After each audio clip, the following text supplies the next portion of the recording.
بسم اللہ الرحمن الرحیم۔ جماعت ششم کے طلباء و طالبات السلام علیکم۔ بچوں، آج ہم اسلامیات کے باب پنجم مشاہیر اسلام میں سبق ہے حضرت خدیجہ رضی اللہ تعالیٰ عنہ، اس کا مطالعہ کریں گے جو صفحہ نمبر 78 سے صفحہ نمبر 83 تک ہے۔ چلیں بچوں، اب آپ اپنی کتاب آکسفورڈ کی جو کتاب فرحت جہاں کی لکھی ہوئی 6ٹھی جماعت کے لیے اسلام، یہ کتاب نکالیں اور اس کا صفحہ نمبر 78 حضرت خدیجہ رضی اللہ تعالیٰ عنہ ان کے ابتدائی حالات کے بارے میں پڑھتے ہیں۔ نبی کریم صلی اللہ علیہ وسلم کی پہلی زوجہ مطہرہ حضرت خدیجہ رضی اللہ تعالیٰ عنہ ہیں۔ ان کی کنیت ابو ہند تھی۔ حضرت خدیجہ رضی اللہ تعالیٰ عنہ بہت نیک سیرت، معزز اور مالدار خاتون تھیں، جس کی وجہ سے لوگ انہیں طاہرہ اور سیدہ قریش کے القاب سے پکارتے تھے۔ آپ کے والد کا نام خبیلت تھا، جو مکہ کے ایک مشہور تاجر تھے اور اپنے قبیلے کی ایک معزز، خوش معاملہ اور ہر دل عزیز شخصیت تھے۔ حضرت خدیجہ رضی اللہ تعالیٰ عنہ 555 عیسوی میں پیدا ہوئیں۔ آج آپ بچپن ہی سے بہت نیک سیرت تھیں۔ آپ کی پہلی شادی ابو حالہ بن بناش سے ہوئی، جس سے ان کے 2 بیٹے تھے جن کا کم سنی میں انتقال ہو گیا تھا۔ ابو حالہ کے انتقال کے بعد آپ کی دوسری شادی عتیق غزنوی سے ہوئی۔ حضرت خدیجہ کے والد نے ضعیف العمری کی وجہ سے تمام کاروبار اپنی بیٹی کے حوالے کیا، اس لیے کہ ان کا کوئی بیٹا نہ تھا۔ حضرت خدیجہ رضی اللہ تعالیٰ عنہ نے نہایت ذہانت، حسن تدبیر اور احسن طریقے سے کاروبار کو چلایا اور اس کے انتظام کے لیے بہت سے ملازمین بھی رکھے۔ شام اور یمن میں ان کی تجارت روز افزوں ترقی کر رہی تھی۔ ان دنوں حضرت خدیجہ کو کسی ایسے ایماندار شخص کی تلاش تھی جس کی سرکردگی میں وہ اپنا تجارتی قافلہ روانہ کر سکیں۔ نبی کریم صلی اللہ علیہ وسلم حلف الفضول جیسے کئی کاموں میں شرکت اور تجارت میں ایمانداری کے باعث مکہ میں صادق و امین کے نام سے مشہور ہو چکے تھے۔ حضرت خدیجہ نے آپ صلی اللہ علیہ وسلم کی صداقت و ایمانداری کے چرچے سنے تو ایک قاصد کے ذریعے یہ پیغام کہلوایا کہ آپ میرا مال تجارت لے کر شام جائیں، جو معاوضہ میں دوسروں کو دیتی ہوں آپ کو اس کا دگنا دوں گی۔ آپ صلی اللہ علیہ وسلم نے اپنے چچا ابو طالب کے مشورے سے یہ پیشکش قبول کر لی اور مال تجارت لے کر شام کے شہر بصرہ گئے۔ سفر میں خدمت کے لیے حضرت خدیجہ کا غلام میسرہ تھا اور حضرت خدیجہ کے ایک عزیز خزیمہ ابن حکیم بھی قافلے میں شامل تھے۔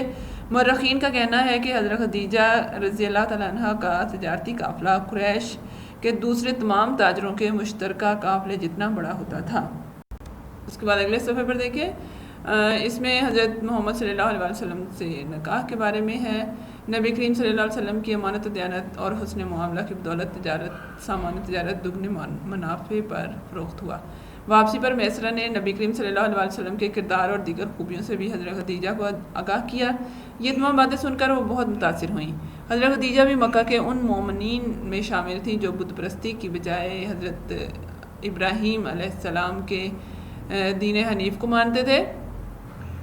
اس زمانے میں عرب عورتوں کو کاروبار کرنے کی آزادی تھی اور انہیں یہ آزادی بھی حاصل تھی کہ وہ اپنی شادی کے سلسلے میں خود بات کر سکیں، لہٰذا انہوں نے اپنی سہیلی نفیسہ کے ذریعے آپ صلی اللہ علیہ وسلم کو نکاح کا پیغام بھیجا، جسے نبی کریم صلی اللہ علیہ وسلم نے قبول فرمایا۔ اس کی ایک وجہ یہ بھی تھی کہ وہ آپس میں رشتہ دار بھی تھے اور حضرت خدیجہ نبی کریم صلی اللہ علیہ وسلم کے رشتے کی چچا زاد بہن تھیں۔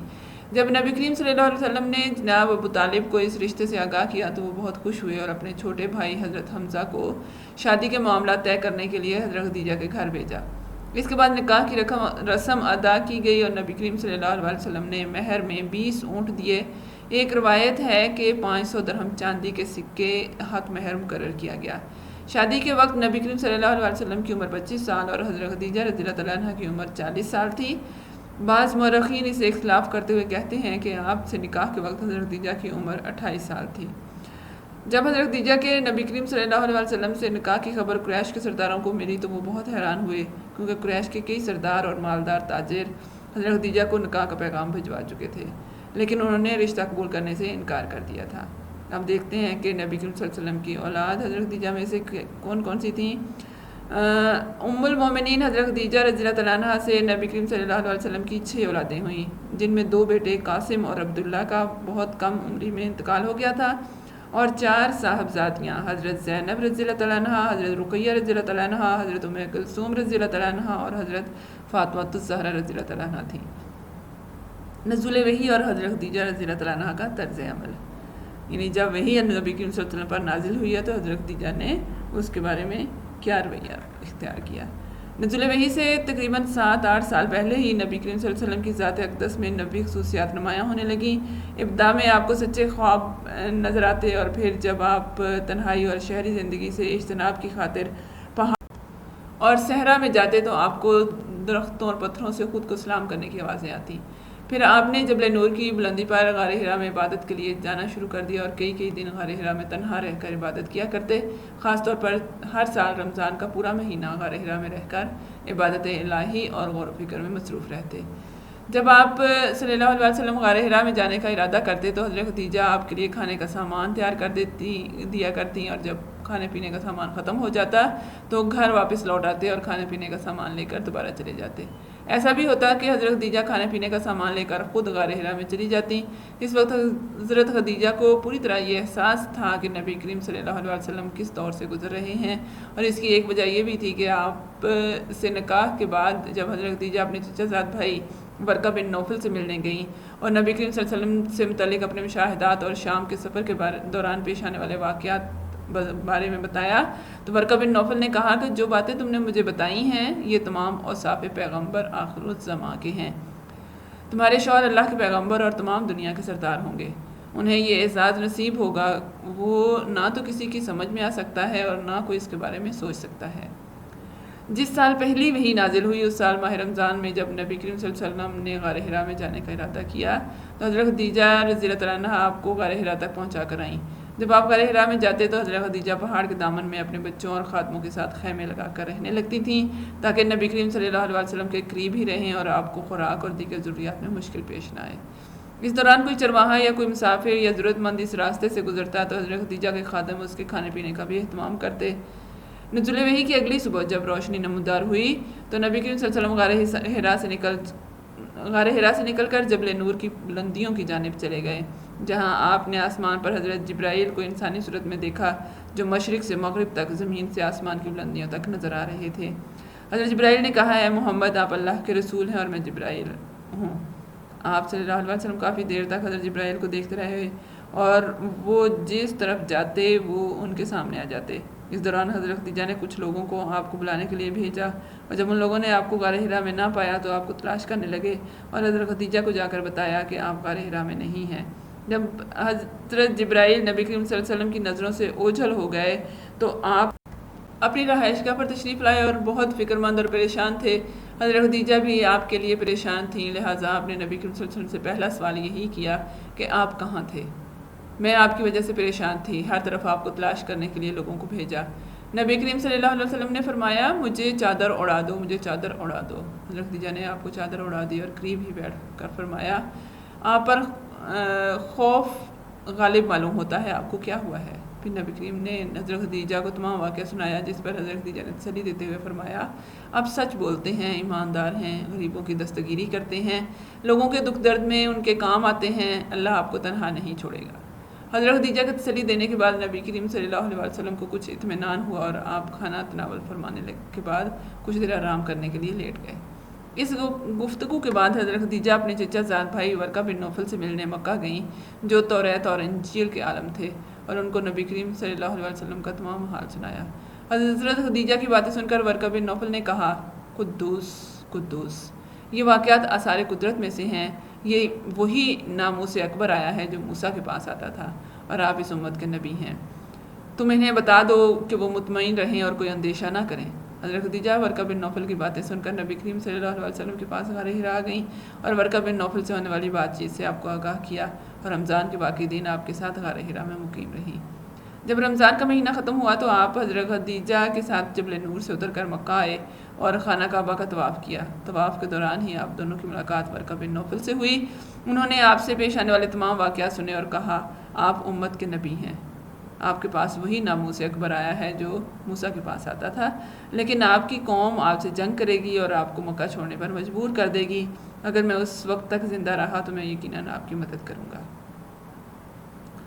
آگے ہے ام المومنین کا یقین کامل۔ ام المومنین حضرت خدیجہ رضی اللہ تعالیٰ عنہ۔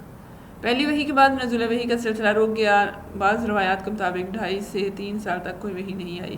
اس دوران حضرت خدیجہ وہ پہلی مسلمان خاتون تھیں جو نبی کریم صلی اللہ علیہ وسلم کی ذات اور اسلام کی ہدایات پر نہ صرف کامل یقین رکھتی تھیں بلکہ اسلام کی تبلیغ میں نبی کریم صلی اللہ علیہ وسلم کا ہر طریقے سے بھرپور ساتھ بھی دے رہی تھیں۔ جب نبی کریم کفار مکہ کی باتوں پر رنجیدہ ہوتے تو حضرت خدیجہ ہی آپ کو تسلی دیتی۔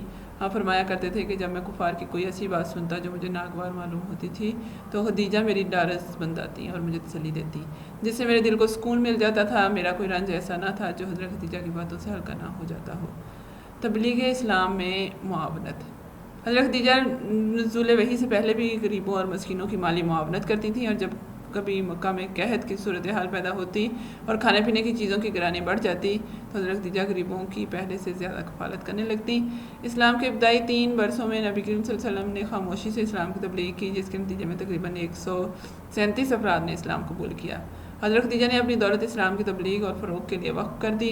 انہوں نے اسلام قبول کرنے والے کئی غلاموں کو ان پر ظلم کرنے والے آقاؤں سے خرید کر آزاد کیا۔ چونکہ ابتدائی دور میں اسلام قبول کرنے والے اکثر لوگ نادار تھے، لہذا اسلام کے پہلے تربیتی مرکز دارالارقم میں مسلمانوں کی ضروریات پوری کی جاتی تھیں۔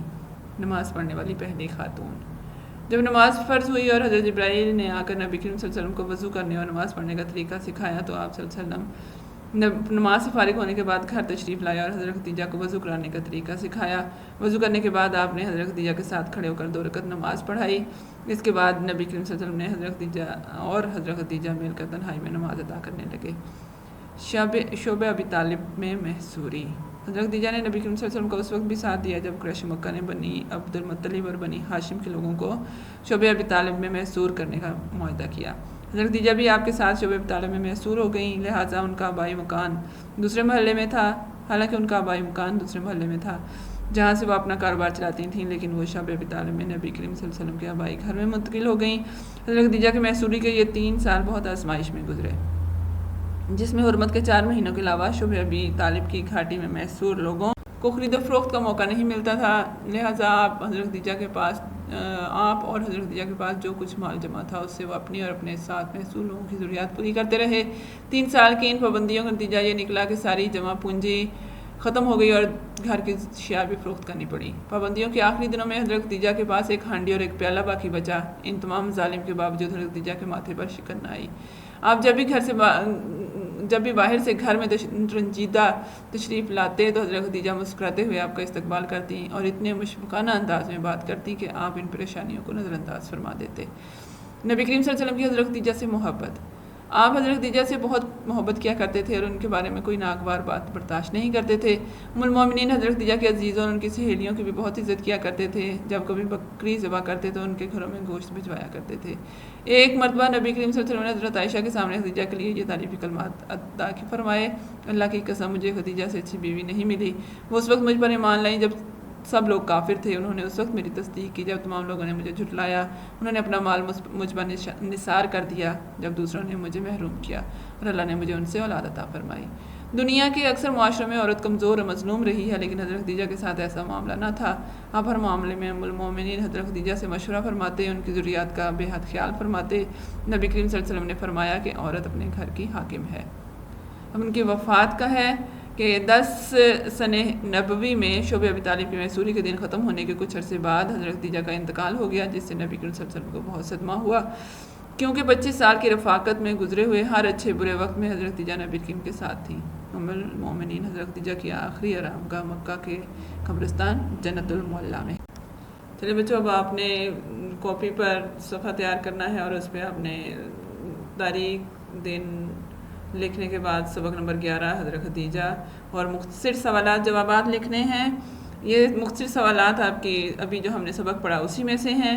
یہ لکھنے کے بعد آپ نے ایک صفحے پہ آ جائیں، 2 پہ آ جائیں، اس کے بعد تفصیلی سوالات کے لیے آپ نے نیا صفحہ تیار کرنا ہے اور اس کے تفصیلی سوالات جو ہیں یہ آپ نے